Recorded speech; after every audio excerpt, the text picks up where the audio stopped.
Ya, Bismillahirrahmanirrahim. Assalamualaikum warahmatullahi wabarakatuh. Perkenalkan nama saya Lalu Restu Bagus Anugrah dengan NIM F1D022059 dari kelas B. Saya dari kelompok 3 Sistem Basis Data. Nah, saya di sini sebagai praktikan Sistem Basis Data akan menjelaskan modul 1 di mana di sini kita membuat IRD sebelum normalisasi, kemudian setelah itu kita membuat 1NF, 2NF, dan 3NF, dan setelah itu kita membuat normalisasi dari IRD-nya. Nah, di sini saya pertama-tama akan membahas IRD sebelum normalisasi, di mana IRD sebelum normalisasi ini adalah IRD yang belum sempurna. Nah, IRD yang belum sempurna ini dia hanya memiliki atribut dia hanya memiliki entitas dan atribut. Nah, di mana IRD sebelum normalisasi ini kami buat berdasarkan eh, kamus data yang sebelumnya sudah kami buat. Nah, di sini kamus data yang sudah kami buat ada beberapa entitas, yaitu ada eh, user, customer, provider, akses token, reservasi, transaksi, venue, jadwal, detail room, dan nota. Kemudian ada review, event, event list, perizinan, SOP, admin konten, riwayat, aktivitas, dan obat password. Nah, di sini eh, kami sudah mencoba membuat IRD dengan kamus data yang sebelumnya sudah kami buat, di mana pada IRD ini seperti user memiliki 6 entitas, yaitu ID user, nama lengkap, email, password, data jawaban, dan nomor telepon atau user. Nah, seperti yang saya bilang sebelumnya itu, IRD sebelum normalisasi ini adalah IRD yang belum sempurna, karena pada IRD ini dia tidak memiliki primary key atau foreign key. Nah, dia juga selain dia tidak memiliki primary key dan foreign key, di sini dia juga tidak memiliki hubungan relasi. Nah, antara relasi kedua entitas ini tidak jelas apakah dia one to many, atau many to many. Nah, perlu adanya normalisasi IRD ini untuk mengetahui lebih jelas bagaimana bentuk IRD ini sebenarnya. Nah, untuk memperlihatkan IRD setelah normalisasi, nah seperti ini. IRD setelah normalisasi itu eh, seperti ini. Nah, IRD setelah normalisasi itu memiliki primary key, memiliki foreign key. Nah, di mana seperti yang ada di gambar, yang eh, entitas user ini memiliki atribut ID user, di mana eh, ID user ini sebagai primary key atau atribut kunci. Nah, setelah itu eh, hubungan antar kedua entitas ini jelas, ada many to many, one to many, ataupun one to one. Nah, saya akan mencontohkan di mana hubungan one to one di sini, yaitu user dengan akses token, di mana user dan akses token ini memiliki hubungan one to one. eh, Ketika dia memiliki hubungan one to one, suatu relasi, maka salah satu primary key itu akan ditambahkan ke salah satu entitas. Di sini contohnya akses token, di sini contohnya user memiliki primary key ID user. Nah, ID user ini nanti akan ditambahkan ke akses token juga. Nanti primary key yang ada di ID user ini akan menjadi foreign key di akses token. Nah, akses token ini sendiri memiliki primary key, yaitu token, ID token. Oke, selanjutnya kita mengambil contoh ke one to many. Di sini ketika hubungannya yaitu one to many, maka suatu satu entitas jika memiliki hubungan one to many, maka primary key yang ada di yang ada di entitas one itu akan berpindah menjadi foreign key di yang many. Nah, di sini ID admin sebagai primary key di admin. Nah, nanti dia akan ditambahkan juga ke konten ini sebagai foreign key, di mana konten ini memiliki primary key yaitu ID konten. Nah, konten ini juga memiliki primary key yaitu ID venue. Nah, ID venue ini diperoleh dari eh, venue. Nah, ID venue ini diperoleh dari venue yang memiliki primary key yaitu ID venue. Oke, eh, selanjutnya itu many to many.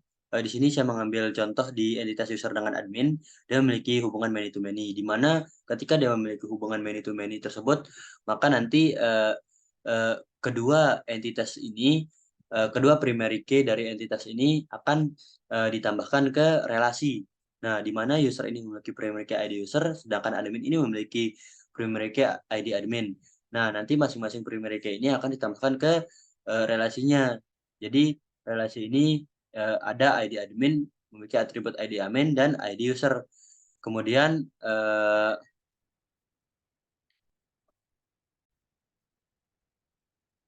oke, kita lanjutkan. Selanjutnya itu ada yang namanya agregasi, di mana agregasi ini adalah di suatu entitas itu saling ketergantungan. Nah, di sini ada agregasi, reservasi, dan customer. Kemudian ada lagi agregasi, reservasi, customer, dan transaksi, dan juga agregasi antara reservasi, customer, transaksi, dan nota.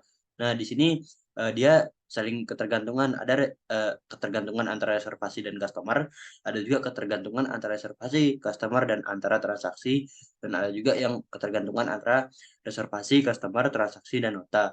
Nah, mungkin seperti itu saja IRD setelah normalisasi. Mungkin selanjutnya saya akan membahas IRD, saya akan membahas tabel 1NF, 2NF, dan 3NF. Oke, pertama dari tabel universal, di mana dari tabel universal ini diperoleh dari IRD yang sudah kita buat. Nanti dari tabel universal ini belum dibuatkan sebuah primary key atau foreign key yang ada pada uh, uh, entitas atau yang ada pada IRD yang kita buat. Nah,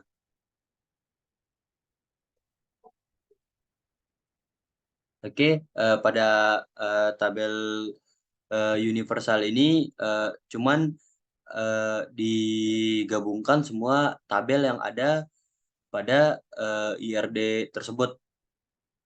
Nah, di sini ada kolom ID user, email, password, nama lengkap, dan lain sebagainya. Oke, selanjutnya yaitu untuk 1NF, di mana 1NF ini nanti uh, dia akan uh, dia tidak ada atribut multi value, di mana atribut multi value itu atribut yang memiliki atribut lain lagi.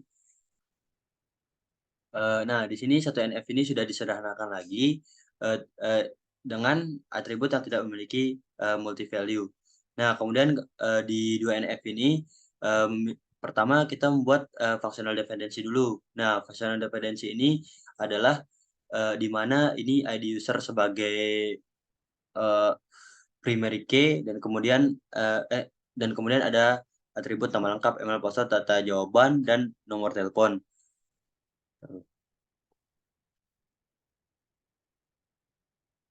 Nah, kemudian ada di sini ID user dan username, dan ada juga di sini ID user, perusahaan, jenis venue, dan jumlah venue.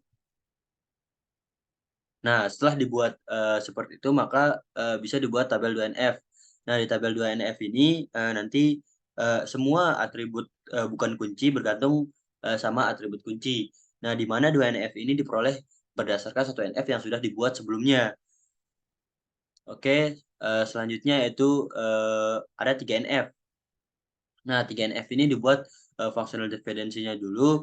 Uh, Dia dibuat berdasarkan 2NF juga dari sebelumnya. Di mana di sini ada ID room, memiliki atribut jenis room, nomor room, status room, dan ID venue.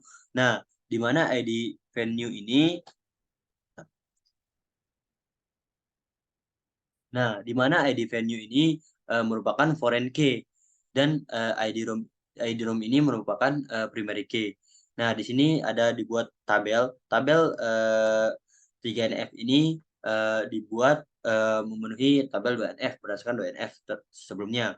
Nah, semua atribut bukan kunci. Persyaratan 3NF itu semua atribut bukan kunci, dia tidak bergantung sama atribut bukan kunci lainnya. Nah, jadi uh, dia dia tidak saling bergantungan gitu, yang antara atribut kunci sama atribut bukan kuncinya atribut. Nah, di sini dibuat tabel admin user, di mana admin sebagai foreign key dan ID user primary key dan ID user sebagai primary key. Kemudian di sini ada tabel reservasi customer transaksi, ada tabel reservasi transaksi nota, ada tabel room, tabel detail jenis room, tabel detail venue, dan tabel detail jenis venue. Nah, eh, di sini dibuat pertama yang dibuat di sini itu adalah primary key-nya dulu, baru, foreign key-nya ditambahkan di akhir. Nah, seperti itu. Mungkin itu saja yang bisa saya jelaskan, kurang lebihnya saya mohon maaf. Wabillahi taufiq wal hidayah. Wassalamualaikum warahmatullahi wabarakatuh. Terima kasih.